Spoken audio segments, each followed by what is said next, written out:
Hi, ಮಾವಿನ ಹಣ್ಣಿನ season ಮುಗಿತಾ ಬಂತು. ಆದರೂ ಈ ಮಾವಿನ ಹಣ್ಣಿನ ಪುಳಿಮುಂಚಿ ರೆಸಿಪಿನ ನಿಮ್ಮ ಜೊತೆ ಶೇರ್ ಮಾಡೋದಕ್ಕೆ ಸ್ವಲ್ಪ ಲೇಟ್ ಆಯಿತು. ವಿಡಿಯೋನ ಕೊನೆಯವರೆಗೂ ನೋಡಿ.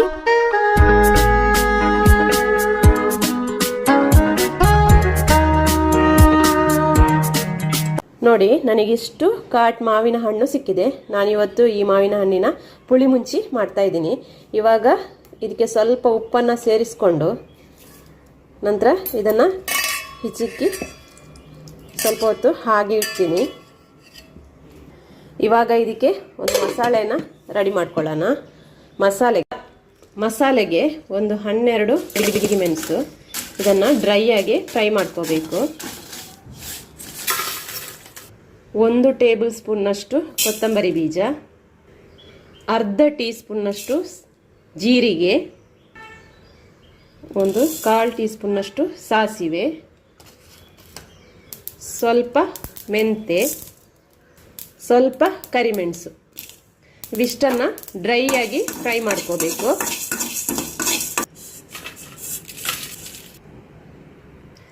ಒಂದು 5-6 ಎಸಳು ಬೆಳ್ಳುಳ್ಳಿ, ಅರ್ಧ ಈರುಳ್ಳಿ, ಸ್ವಲ್ಪ ಕರಿಬೇವು ಸೊಪ್ಪು. ಈ ಕರಿಬೇವು ಸೊಪ್ಪು ನಾನು ಫ್ರಿಜ್ಜಲ್ಲಿ ಸ್ಟೋರ್ ಮಾಡಿಬಿಟ್ಟು 1.5 ತಿಂಗಳಾಯಿತು. ಈಗಲೂ ನೋಡಿ ಒಣಗಿಲ್ಲ, ಜಾಸ್ತಿ ಏನು ಒಣಗಿಲ್ಲ. ನೋಡಿ 1.5 ತಿಂಗಳಾದರೆ ಹೇಗೆ ಹಸಿರಾಗಿದೆ. ಇದನ್ನು ಯಾವ ರೀತಿ ಸ್ಟೋರ್ ಮಾಡಿಟ್ರೆ ಈ ರೀತಿ ಇರ್ತದೆ ಅಂತ ಒಂದು ನೆಕ್ಸ್ಟ್ ವಿಡಿಯೋದಲ್ಲಿ ಹೇಳ್ತೀನಿ ನಾನು. ನಾವು ಹಾಗೆ ಫ್ರಿಜ್ಜಲ್ಲಿಟ್ಟರೆ ಅದು ಬೇಗ ಕಪ್ಪಾಗುತ್ತೆ. ಬಟ್ ಇದೊಂದು ರೀತಿಯಲ್ಲಿ ನಾವು ಯಾವ ರೀತಿ ಸ್ಟೋರ್ ಮಾಡಿಟ್ರೆ ಈ ಥರ ಹಸಿರಾಗಿರುತ್ತೆ ಅಂತ ನೆಕ್ಸ್ಟ್ ವಿಡಿಯೋದಲ್ಲಿ ತಿಳಿಸ್ತೀನಿ. ಇದನ್ನು ಸ್ವಲ್ಪ ಡ್ರೈ ರೋಸ್ಟ್ ಮಾಡ್ಕೊಳ್ಳೋಣ. ನೋಡಿ, ಈ ಥರ ಸ್ವಲ್ಪ ಹೊತ್ತು ಡ್ರೈ ಆಗಿ ಫ್ರೈ ಮಾಡಿಕೊಂಡ್ರೆ ಸಾಕು.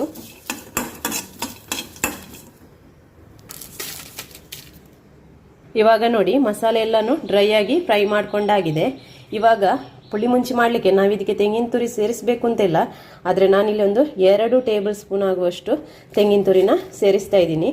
ನೀವು ಬೇಕಿದ್ರೆ ಹಾಕೋಬಹುದು, ಇಲ್ಲಾಂದರೆ ಸ್ಕಿಪ್ ಮಾಡ್ಕೋಬಹುದು.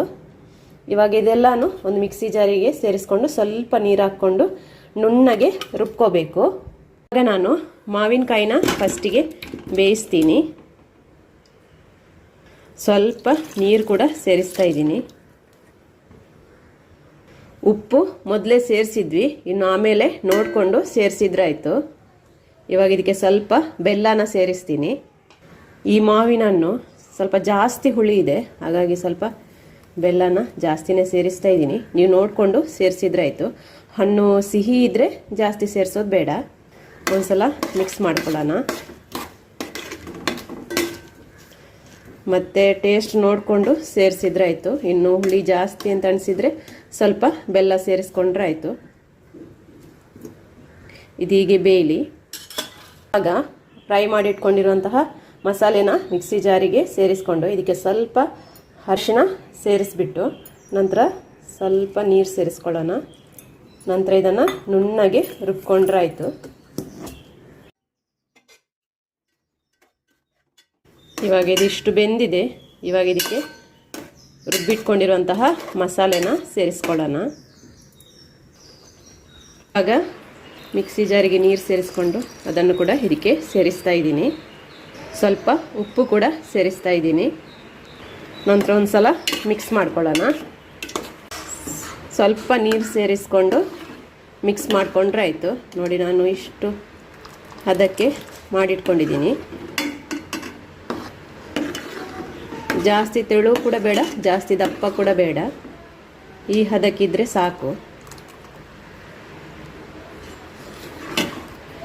ಉಪ್ಪು ಎಲ್ಲ ನೋಡಿಕೊಂಡು ಸೇರಿಸ್ಕೊಂಡ್ರೆ ಆಯಿತು.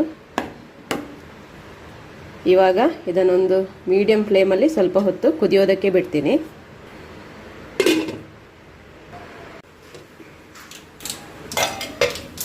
ಇವಾಗ ನೋಡಿ, ಚೆನ್ನಾಗಿ ಕುದಿ ಬಂದಿದೆ ಇದು.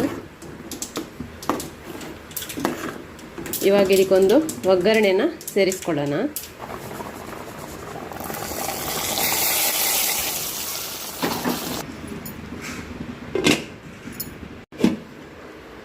ಇವಾಗ ನೋಡಿ, ಒಂದು ರುಚಿಯಾದಂತಹ ಮಾವಿನ ಹಣ್ಣಿನ ಪುಳಿಮುಂಚಿ ರೆಡಿ ಆಯಿತು. ನೀವು ಕೂಡ ಇದೇ ಥರ ಟ್ರೈ ಮಾಡಿ. ತುಂಬಾ ರುಚಿಯಾಗಿರುತ್ತೆ ಇದು. ವಿಡಿಯೋ ಇಷ್ಟ ಆದರೆ ಒಂದು ಲೈಕ್ ಮಾಡಿ, ಹಾಗೆಯೇ ಸಬ್ಸ್ಕ್ರೈಬ್ ಮಾಡದೆ ವಿಡಿಯೋನ ನೋಡ್ತಾ ಇದ್ದರೆ ಪ್ಲೀಸ್ ಒಂದು ಸಬ್ಸ್ಕ್ರೈಬ್ ಮಾಡಿ, ಚಾನಲ್ಗೆ ಸಪೋರ್ಟ್ ಮಾಡ್ತಾ ಇರಿ. ನೋಡಿ ತುಂಬ ರುಚಿಯಾಗಿರುತ್ತೆ ಊಟ ಮಾಡೋದಕ್ಕೆ. ನೀವು ಒಂದು ಸಲ ಟ್ರೈ ಮಾಡಿ. ನೆಕ್ಸ್ಟ್ ವಿಡಿಯೋದಲ್ಲಿ ಮತ್ತೆ ಸಿಗ್ತೀನಿ. Thank you.